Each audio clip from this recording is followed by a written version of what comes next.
Picture this. It's a Tuesday morning and you're scrolling through news on your phone with your coffee. Then you see it. The Strait of Hormuz is nearly paralyzed. You might shrug. Maybe you've never even heard of the Strait of Hormuz.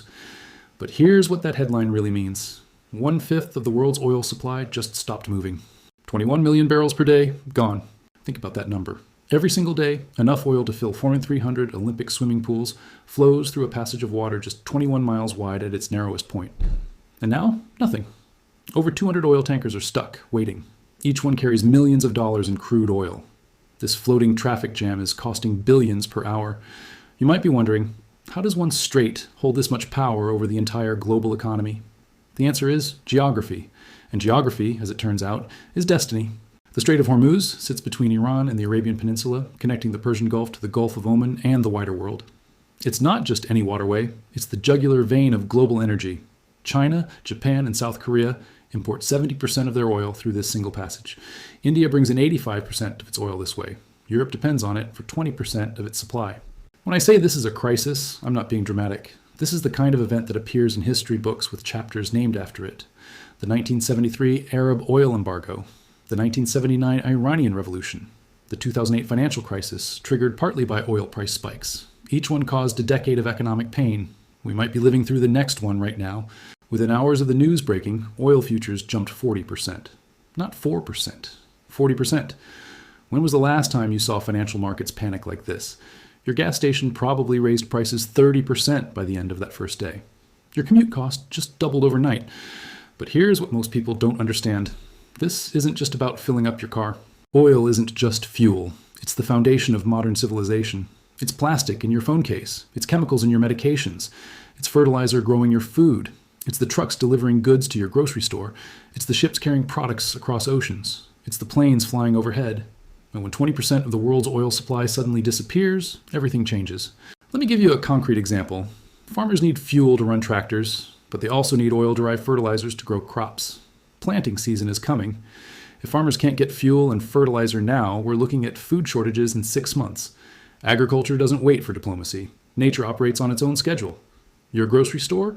Check it next week. Prices are already climbing. That's not price gouging. That's mathematics. Transport costs spike, so food costs spike. The bag of rice you bought last month for $12 might be $18 now and climbing. But it gets more complex. Those ships stuck near Hormuz, they're not just carrying oil. They're carrying containers full of products. Your next iPhone might be on one of those vessels. That furniture you ordered online? Stuck. Medical supplies for hospitals? Also stuck. Remember the 2021 supply chain chaos when one ship blocked the Suez Canal for 6 days? This could be worse, much worse, because this isn't one ship. This is an entire choke point, and nobody knows when it will reopen. Asia is in crisis mode. China's strategic petroleum reserve can last about 80 days. Sounds like a cushion, right? But what happens on day 81? Japan and South Korea have even less. Factories in China are already slowing production lines. Manufacturing plants need reliable energy to operate, and uncertainty is the enemy of manufacturing. Europe is scrambling. They're calling emergency energy meetings. Leaders are on calls 24/7. Winter might be over, but they need oil for transportation, industry, plastics production, chemical manufacturing. The European economy runs on predictability, and that just evaporated. The United States is relatively better positioned, but not immune. The Strategic Petroleum Reserve holds about 400 million barrels. Sounds impressive? That's roughly 20 days of U.S. consumption. The government is releasing reserves, but those are emergency supplies meant for true catastrophes. Are we there yet? Depends who you ask. Emerging markets are getting crushed. When oil is priced in dollars and dollar demand surges, currencies in developing nations collapse. Countries already struggling with debt can't afford $150 per barrel oil. Yemen, Syria, Lebanon, nations already in crisis are being pushed from crisis to catastrophe. This is what a global choke point crisis looks like. It doesn't discriminate. Rich or poor, every nation feels it. The only question is, how much? But let me bring this back to something more personal because statistics can numb us to reality. There's a family in Mumbai where the father drives a taxi. His fuel costs just doubled. He can't raise fares fast enough to compensate because his passengers can't afford it either.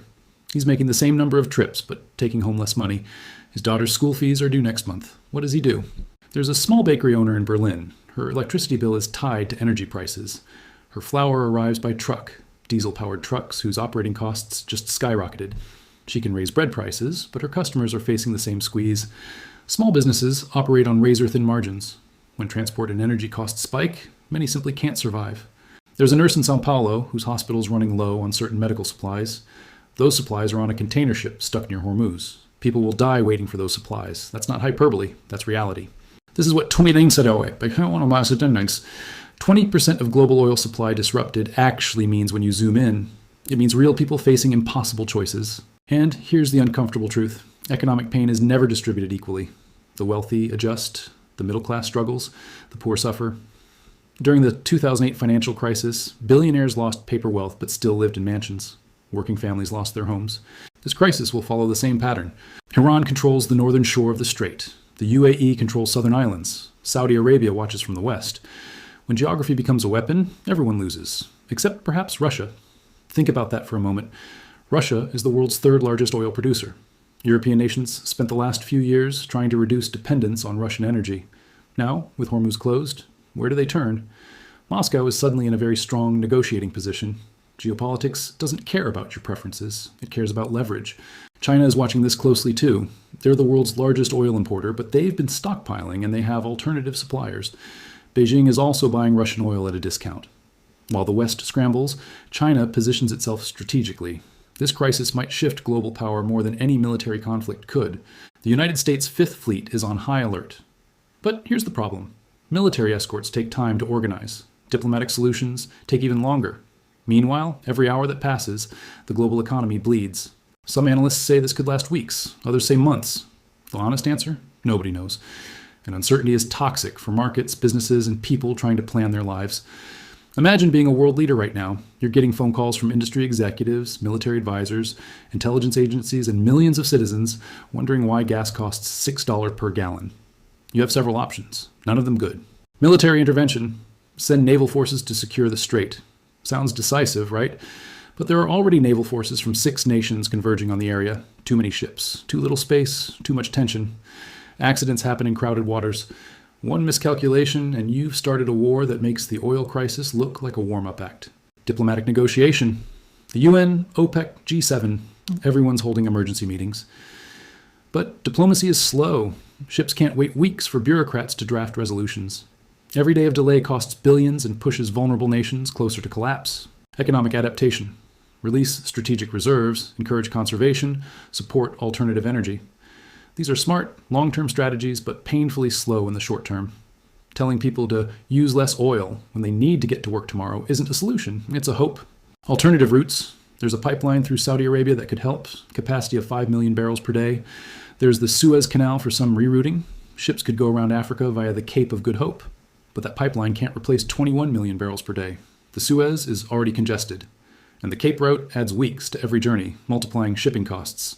No perfect solutions exist. Leadership during crisis means choosing between bad options and hoping you chose the least bad one. But here's where things get interesting. Crises accelerate change. Necessity is the mother of invention, and right now, necessity is screaming. Clean energy advocates have been pushing for renewable adoption for decades. Progress has been steady, but slow. This crisis might compress decades of transition into years. Solar panel installations are accelerating. Wind farm investments are increasing. Nuclear power is being reconsidered. Electric vehicle sales are spiking. Not because people suddenly became environmentally conscious, because they're looking at $6 gas and thinking there has to be a better way. Governments are drafting emergency legislation to speed up renewable infrastructure. Oil companies, yes, even oil companies, are pouring money into alternative energy research. When the profit motive aligns with environmental necessity, change happens fast. But let's be realistic. Solar panels don't power cargo ships today. Wind farms don't make jet fuel. The transition to clean energy takes decades, not months. We can accelerate, but we can't teleport to a post-oil economy. In the short term, there's an uncomfortable irony. This crisis is forcing some countries to fire up old coal plants. Reduced shipping means lower shipping emissions, but coal burning increases land-based emissions. Environmental accounting is complex and often contradictory. Still, if this crisis teaches the world one lesson, it might be this. Energy dependence is a strategic vulnerability. Diversification isn't just environmentally responsible, it's economically necessary. So what happens next? Best case scenario, diplomatic negotiations produce a breakthrough. The strait reopens, tankers start moving, markets stabilize, prices gradually return to something resembling normal. Economic damage is real but contained. We learn lessons and build more resilient systems. That's the optimistic scenario. But prepare for something more complicated. Worst case scenario, prolonged closure. Military tensions escalate, oil prices stay elevated for months, global recession hits, unemployment rises, social tensions increase, political instability spreads. The world that emerges looks significantly different from the one before. The most likely outcome? Somewhere in between. Partial reopening, gradual recovery, lasting economic effects, permanent strategic shifts.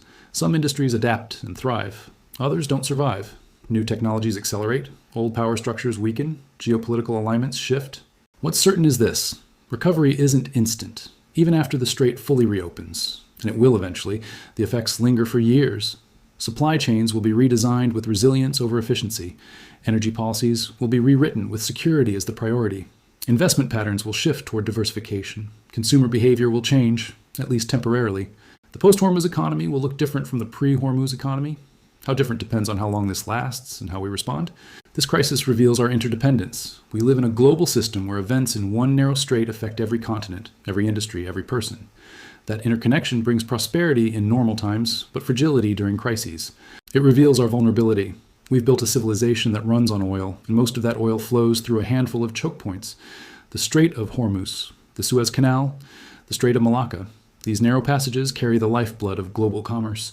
Control them, and you control the world. It reveals our short-term thinking. Experts have warned about choke point vulnerability for decades. Warnings were ignored until crisis hit. Prevention is always cheaper than response, but we rarely invest in prevention because the costs are immediate and the benefits are theoretical until they're not.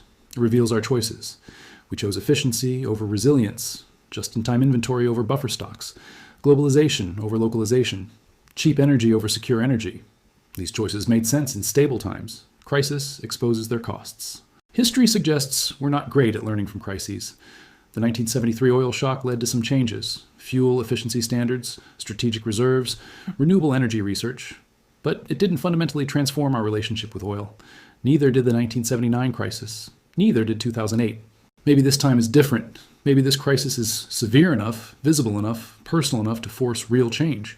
Or maybe we'll just cross our fingers and hope the next crisis doesn't come too soon. The Strait of Hormuz crisis isn't just about oil. It's about what kind of world we want to build. Do we want a world where one choke point can paralyze global commerce? Where energy security depends on geographic luck and geopolitical stability? Where crisis exposes millions to hardship while others profit? Or do we want a world with diversified energy sources, resilient supply chains, and systems designed to prioritize human well-being over maximum efficiency? The answer seems obvious when I put it that way. But the path from here to there is hard. It requires investment, sacrifice, cooperation, and vision. It requires choosing long-term stability over short-term convenience. 21 million barrels per day have stopped flowing through the Strait of Hormuz. That's the crisis. But it's also an opportunity to build something better, something more resilient, something more sustainable. The tankers will move again someday. The ships will sail. The oil will flow. But when it does, will we have changed? Will we have learned? Will we have built the future differently? The crisis continues. The outcome is unwritten. The future is being decided now.